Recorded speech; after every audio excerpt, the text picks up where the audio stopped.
As the war rages on in Israel, there is a growing humanitarian crisis in Gaza tonight. Hundreds of thousands of Palestinians trying to leave their homes after a warning from Israel, as the UN says a mass exodus will be catastrophic and says the territory could soon run out of water.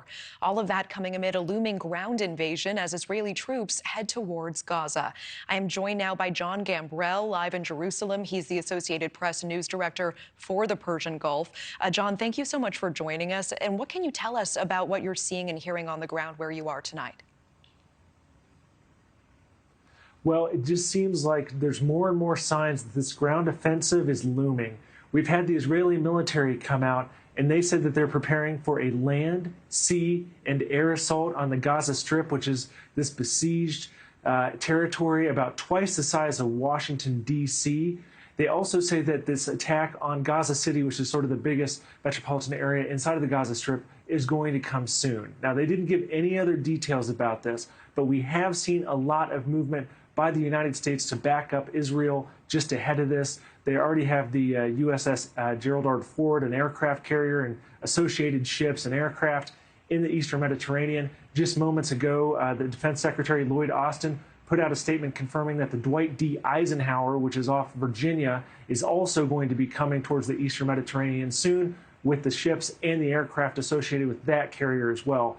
This is all part of an effort by the American government to basically tell regional actors, such as the Lebanese Shia group Hezbollah, as well as the Syrian government, and also Iran, to stay out of the conflict and to basically allow Israel to move forward with this offensive. However, tonight we have seen some cross-border fire between Israel and Syria, and we're also seeing the Iranian foreign minister meet a Hamas official in Doha, Qatar. So it just goes to show that there's a lot in play right now. There's a lot of risk of this turning into a regional conflict, but the Israelis are moving ahead, and that also can put the civilians still trapped at Gaza at risk. And you've covered this region for a long time, and this is a region that is no stranger to long-standing conflict. That said, have you ever seen anything like this?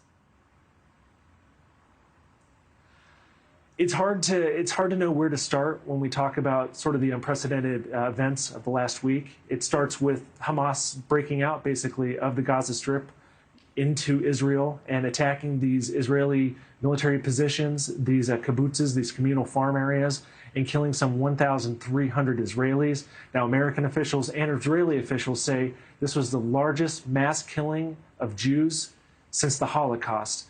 Then on the other side of this, you have just this intense airstrike campaign that you're seeing just whole city blocks destroyed in the Gaza Strip. You know, we're seeing almost the death toll over there is reaching a historic point as well. And it's just, broadly speaking, unprecedented. The last time that we saw a sneak attack like this on Israel was back in 1973. And that, that was 50 years ago, and that involved regional actors. Again, the Americans are trying to signal to Iran, the other surrounding countries, not to get involved. But when it involves the Palestinians, there's a lot of anger that comes up in these Arab nations and among the Arab people who feel that the Palestinians have been sort of trapped and unable to successfully reach the two-state solution that was promised under the Oslo Accords all those decades ago. So there's a lot of anger, there's a lot of frustration on that side. And with the Israelis, there's a lot of anger and just rage, actually, after this attack.